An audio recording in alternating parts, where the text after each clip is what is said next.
Hey guys, well it's time for another one of my Hall of Fame binder project videos. As you can see from the title of the video, I'm doing Dick Allen today. Dick, don't call me Richie Allen.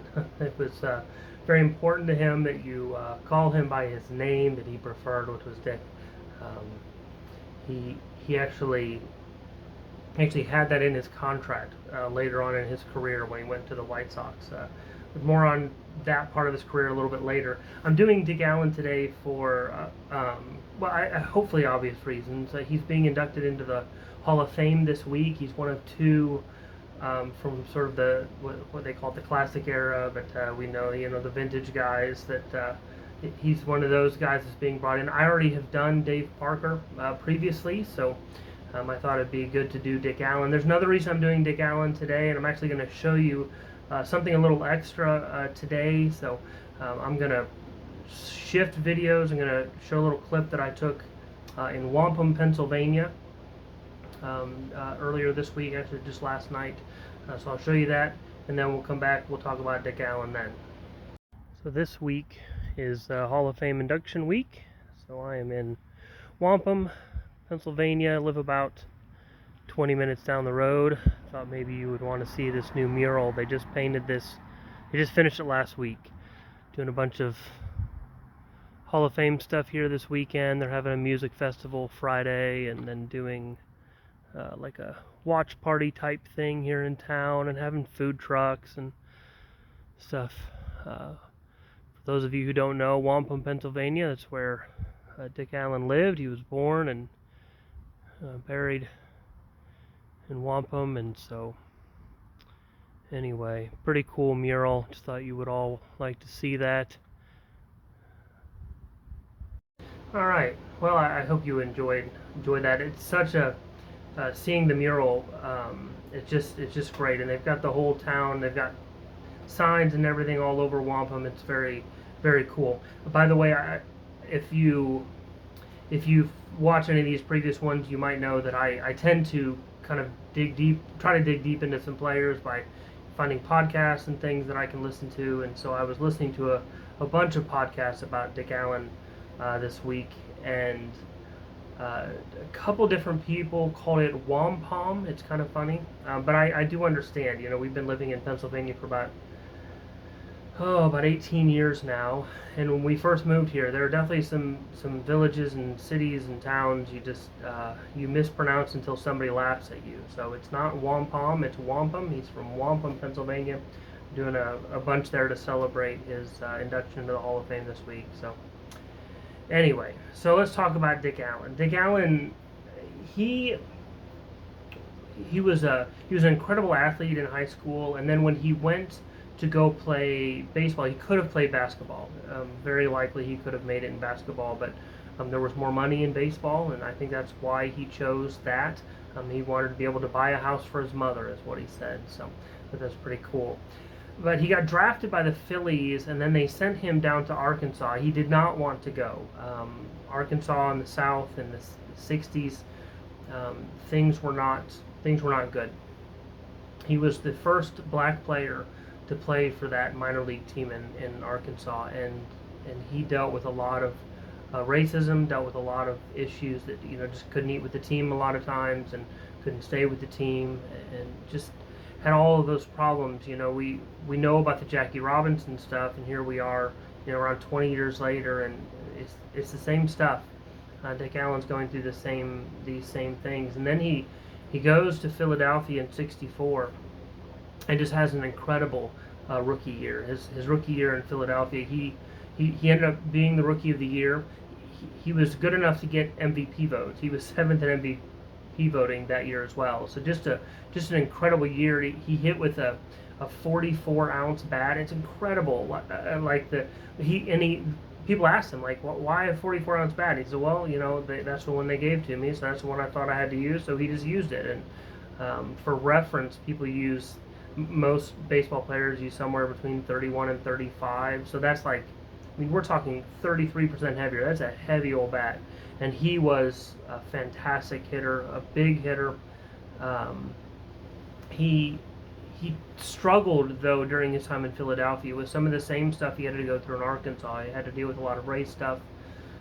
He ended up having a sort of contentious relationship with the media and with managers and stuff, like not teammates. And that was one thing that got put on him early in his career, that people in the media kept saying that he wasn't a good teammate and teammates didn't like him. And so in a 70, he was getting traded to the Cardinals. It's kind of a funny story. He was being traded in a package deal for Curt Flood, and if you know the story of Curt Flood, right? So Curt Flood is going to Philly, and Curt Flood does not want to go to Philadelphia because he's seen what Dick Allen has gone through there, and so he doesn't want to go. And so this is when this process, he'd really already started not playing because he wanted to be able to negotiate. But it's kind of funny that Philadelphia thought they were getting rid of a problem with Dick Allen because of his issues with the media and so forth, and they got Curt Flood back, and maybe things didn't quite work out the way that they had hoped. But anyway, so he gets traded to the Cardinals,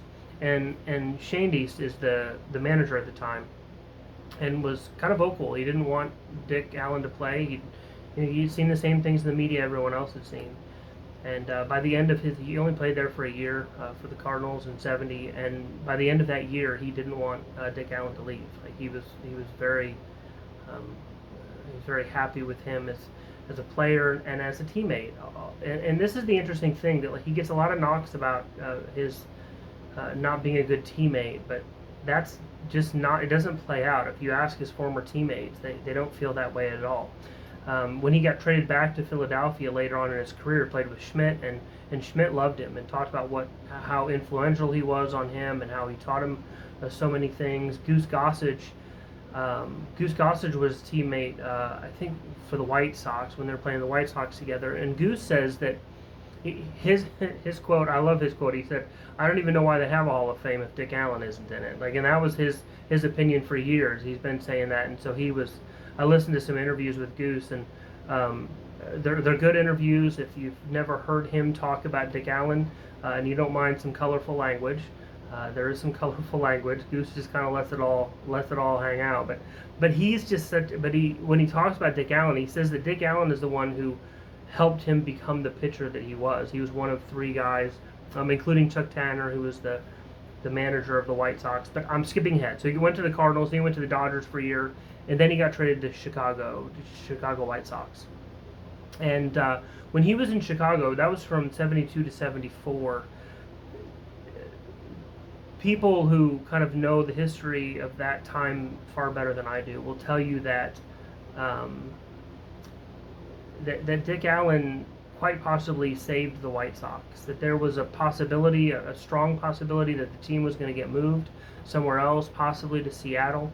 And at that point, when Dick Allen comes in, the team had a really bad year in '70. They'd improved some in '71, but when '72, when they say Dick Allen came in and just carried the team on his shoulders, and he did. '72 was an MVP year for Dick Allen. He had just an incredible season. Some fun stories that I'll talk about here in just a minute. But anyway, he was MVP in '72. He went back to Philly in '75 and '76. Finished out his season in '77.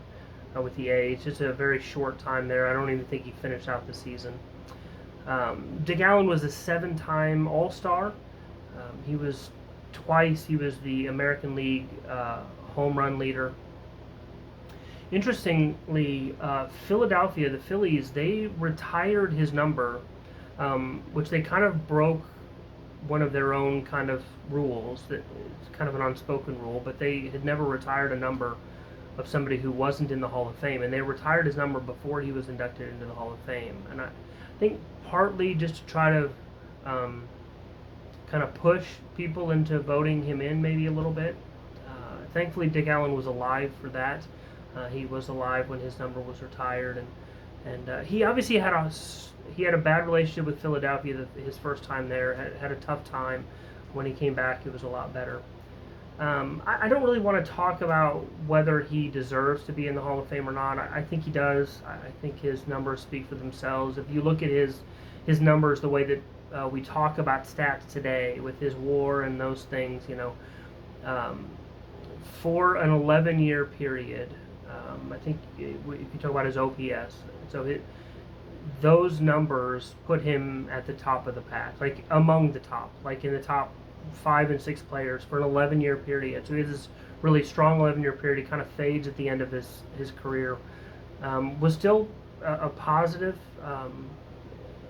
in his with his teams and so forth, but just had a great career. It was short. He had to deal with a couple of different injuries, but he ended up having a 292 career batting average. And then I said I had a couple stories. So a couple funny stories from his 72 season. Well, not funny. One of them is funny. One of them, there's a book that was written by a guy that it's called the Chili Dog MVP, and he wrote that story. He wrote that book about Dick Allen, and I think he specifically talks about the 72 season. I haven't read the book, but I've heard a couple different interviews with the author, and he based the title of his book on this story that Dick Allen was. They were playing a doubleheader against the Yankees, and Tanner had given him the second game off, and so he was in the clubhouse eating a chili dog, and they came and got him at the end of the game, and they said he's looking for you. He wants you to come in and bat, and so he came in the 9th inning. The score was tied, and he hits a 3-run home run to win the game against the Yankees. So pretty incredible. Just kind of funny. Like they said, he spilled chili on his shirt and had to like find a jersey, and just a funny story. Anyway, so the other thing he did in '72 that was really cool was he was the first player in the modern era to hit 2 inside the park home runs in the same game. So that's pretty cool too. I think those were against Bert Blyleven, so against a Hall of Fame pitcher. He just again, just an interesting guy. As I mentioned, he was good at ball and stuff. In Wampum, they're doing this music festival, and the reason they're doing that is because Dick Allen had a group. He sang. He was apparently quite a good singer. Actually, I listened to one of his songs. They were called Dick Allen and the Ebonistics, something along those lines, and they had a song. You can find it on YouTube if you care. But he had I also mentioned he had a contentious relationship with writers, but there was one story I thought was kind of funny about him and the writers. He would find like at the beginning of the season, he'd kind of pull aside one of the new writers, and he would tell him he'd been working on being a switch hitter in the off season, and he'd go into batting practice in front of this writer and swing left-handed. Like, don't tell anybody, don't write this, And of course, what would this young writer do? He'd immediately put it out, and it'd come out the next day, and people would start asking him. He's like, no, I'm not gonna be a switch hitter this year, and just kind of trying to mess with the writers. But anyway, kind of a funny guy. I've really enjoyed listening and learning more about him. So let me take a minute. I don't have many of his cards, but I do want to show you a few of them. And so once I'm done there, we'll wrap this thing up. All right, as I mentioned, I don't have many cards of his. What I do have, and this one is not, I will not put this into my binder. That's not what these are for, but this is Scott's card. I picked that one up recently. That's his Dick Allen. See, Scott knows. If not Richie. The Phillies did not know. This is his first card that I have. Richie Allen, they call him. He did not like that. But this is a 69 card. That is actually the earliest of his I have. It's got a bit of an issue going on down the center of the card. I do have a 72. I like the 72 year for him. Sorry about that sticker on the back, but pretty nice looking card.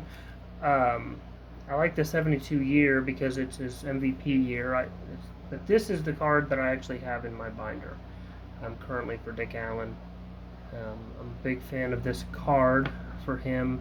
I like him in the batting helmet that he was well known for. Of course, we don't necessarily like the reason that he wore that. He wore that out on the field because people threw things at him in Philadelphia, and he just kind of got used to wearing it. But Then the last card I have, is the 76 card that I just got from Mike. I posted my last video was all about this, so that's the 76. But that is it for Dick Allen. I'm not sure if this means I just haven't run across his cards very much, but anyway, as usual, feel free to mention some other cards of his that I might like. I have a tendency with players like this to want to put cards with the name they prefer. I like to have Clemente's be a Roberto Clemente. I like my Dick Allen to be Dick Allen, not Rich or Richie. So that generally is going to mean a later year for him, but if you have some other thoughts, I'd love to hear them. Anyway, as usual, I'll put some info in the about section of this video. If you want to go back and look, if you don't know what this project is about, I'll post some videos from previous videos I've done talking about my Hall of Fame project. And anyway, that's it for today. I've certainly gone on long enough. Thank you very much for watching, and we'll see you next time.